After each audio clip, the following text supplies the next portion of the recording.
प्रकरण 8वां। मनुष्यतर जीवों का अंतर्ज्ञान। मनुष्यतर अर्थात मनुष्य के सिवा और दूसरे पशु पक्षी आदि जो जीवधारी है उनको भी परमात्मा ने ज्ञान दिया है। वे सज्ञान तो है परंतु उनको इतना ज्ञान नहीं है जितना मनुष्य को होता है। उनको भूख प्यास निवारण करने का ज्ञान है। उनको अपने शत्रु मित्र के पहचानने का ज्ञान है। उनको चोट लगने अथवा मारे जाने से उत्पन्न हुई पीड़ा का ज्ञान है। ऐसे ही और भी कई प्रकार के ज्ञान पशु पक्षियों को है, परंतु उनके ज्ञान की सीमा नियत है। ज्ञान के साथ साथ ईश्वर ने उन्हें एक प्रकार की सांकेतिक भाषा भी दी है।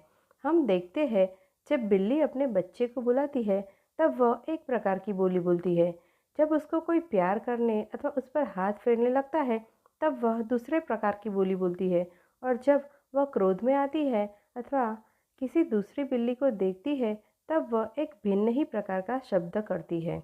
पक्षियों में भी प्रायः यह बात पाई जाती है। वे भी भिन्न भिन्न समय में भिन्न भिन्न प्रकार का शब्द करते हैं। यूरोप और अमेरिका के गवेषक विद्वानों ने पशु पक्षियों के संबंध में बहुत कुछ ज्ञान प्राप्त किया है। किसी ने मछलियों के विषय में, किसी ने पक्षियों के विषय में और किसी ने जंगली जीवों के विषय में ज्ञान संपादन करने में अपना सारा आयुष्य व्यतीत कर डाला है। यहाँ तक कि अत्यंत छोटे प्राणी चींटी पर भी किसी किसी ने बड़े बड़े ग्रंथ लिखकर अनेक अद्भुत अद्भुत बातें प्रकट की है। चींटियाँ घर बनाती है और वर्षा आने के पहले ही 3-4 महीने के लिए चारा संचित कर रखती है।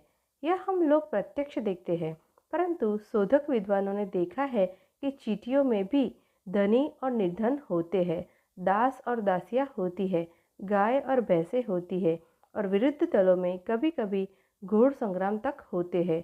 यह दास दासियाँ और गाय भैंसें सब चींटियाँ ही होती है। यही नहीं, वे बोलती भी है और अपनी बोली में सुख दुख हर्ष विमर्श भी प्रकट करती है। अतएव मनुष्यतर जीवों की सज्ञानता के संबंध में संदेह न करना चाहिए। जो लोग समाचार पत्र पढ़ते हैं उन्होंने पढ़ा होगा कि एक अमेरिकावासी विद्वान इस समय बंदरों की बोली समझने का प्रयत्न कर रहे हैं। इस वर्ष तक वह अफ्रीका के अगम्य जंगलों में गुरिला, चिंपांजी इत्यादि बंदरों के बीच रहे हैं। उनकी बोली, उनकी चेष्टा और उनके आचरण को ध्यान से देखा है। उनकी बोली को शब्द ग्राहक यंत्र ग्रामोफोन में भरकर उसकी परीक्षा भी उन्होंने की है। यदि ऐसे ही प्रयत्न होते रहे तो कोई दिन शायद ऐसा आवेगा जब ये अथवा और कोई विद्वान पशु पक्षियों के साथ बातचीत करने में भी समर्थ होंगे। इस देश के पुराणादिक में पशु पक्षियों की शब्द ज्ञान संबंधिनी बातों का कहीं कहीं उल्लेख पाया जाता है। पंच पक्षी इत्यादि पुस्तकें भी कुछ कुछ इसी विषय के संबंध में रखने वाली विद्यमान है। संभव है भारतवर्ष के प्राचीन विद्वानों ने मनुष्यतर प्राणियों की भाषा की मर्म जाना हो। जैसे मनुष्य में ज्ञान संपादन करने की 5 इंद्रियां है, वैसे ही मनुष्यतर जीवों में भी है, परंतु दूसरे जीवों की कोई कोई ज्ञानेंद्रियां मनुष्य की इंद्रियों से प्रबल होती है। उदाहरण के लिए गृध्र की दृष्टि का विचार कीजिए। वह मनुष्य की अपेक्षा बहुत दूर की वस्तु देख सकता है। बिल्ली की घ्राण शक्ति भी प्रबल होती है। चाहे जितनी छिपी हुई जगह में ढका हुआ दूध रखा हो, वह वहां शीघ्र ही पहुंच जाती है। घ्राण की विशेष शक्ति प्रायः सभी पशुओं में देखी जाती है, परंतु इन 5 इंद्रियों के अतिरिक्त जान पड़ता है पशुओं में और भी कोई इंद्रिय है। यदि नहीं है तो क्यों सिकरे के आने के पहले ही चिड़िया सशंक होकर इधर उधर भागने लगती है। जंगल में शेर के कोसों दूर होने पर भी उस ओर पशु नहीं जाते। विद्वानों ने परीक्षा करके देखा है कि ऐसे अवसर पर जीवों को ग्रहण शक्ति काम नहीं देती। एकाएक 2-2 मील पर स्थित वस्तु का ज्ञान ग्रहण द्वारा होना असंभव है, परंतु पशुओं को हिंस्त्र जीवों के होने का ज्ञान बहुत दूर से हो जाता है।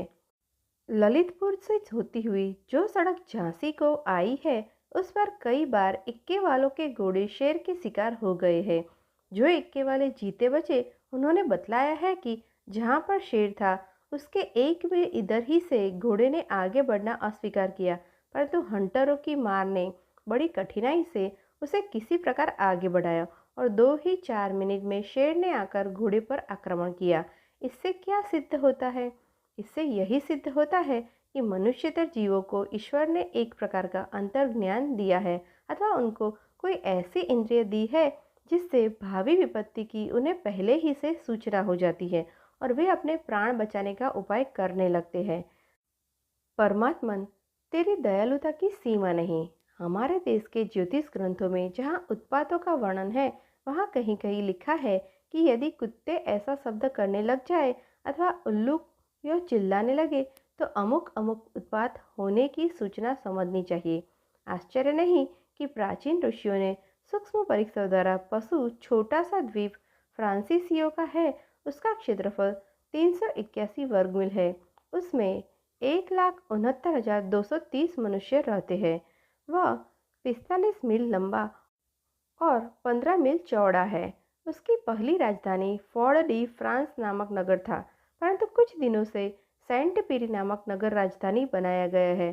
सेंट पीरी के उत्तर और दक्षिण दोनों ओर ज्वालामुखी पर्वत है। इन पर्वतों में मोंटा पीरी सबसे बड़ा है। उसकी ऊंचाई 4,430 फीट है। ये ज्वाला वर्षा पर्वत बड़े ही विकराल है, परंतु बहुत समय से ये निहित थे। किसी को यह शंका न थी कि फिर कभी ये पर्वत ज्वाला उगलने लगेंगे। मनुष्य का यह अनुमान झूठ निकला। गत वर्ष मई के महीने में एक दिन प्रातःकाल मेंटापीरी ने अपना विकराल मुख सहसा खोल दिया। बड़े वेग से उसका स्फोट हुआ और राख, पत्थर, तत्व, धातु इत्यादि की अखंड पुष्टि होने लगी। एक ऐसा विषाक्त धुआं उसके भीतर से निकलना आरंभ हुआ कि उसके फैलते ही कोई 15-20 मिनट में ही सेंट पीरी मनुष्यहीन हो गया। लगभग 30,000 मनुष्य थोड़ी ही देर में भूमिशायी हो गए। जो जहाँ था वह वहाँ ही रह गया। फ्रांस का गवर्नर और उसकी स्त्री भी मृत्यु के मुख में पड़ी। अमेरिका और इंग्लैंड के सरकारी मुलाजिम भी न बचे। बचा एक हबसी अपराधी। उसने मनुष्य हत्या की थी, इसलिए उसे प्राण दंड की आज्ञा हुई थी। 2 ही 4 दिनों में उसे फांसी होने वाली थी। वह भूगर्भ में एक कोठरी के भीतर बंद था, अतएव वही न कर जाते जहाँ पर जो जन्म से रहता है, वहाँ बिना किसी प्रबल कारण के उस स्थान को नहीं छोड़ता। मेंटापीरी के ज्वाला उगलने के लक्षण इन जीवों को चाहे किसी स्वाभाविक रीति पर विदित हो गए हो, चाहे उसकी किसी ज्ञानेंद्रिय के योग से विदित हो गए हो, चाहे साधारण इंद्रियों के अतिरिक्त उनके और कोई इंद्रिय हो जिसके द्वारा विदित हो गए हो, परंतु विदित अवश्य हो गए थे। भावी बातों को जान लेना अंतर्ज्ञान के बिना संभव नहीं।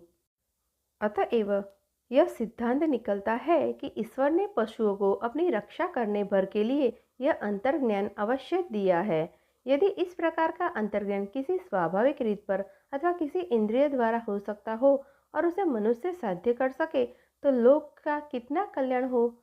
नदियों के सहसा बढ़ने, भूकंप होने और ज्वाला गर्भ पर्वतों से आग, पत्थर इत्यादि के निकलने से जो अनंत मनुष्यों की बलि होती है वह न हो।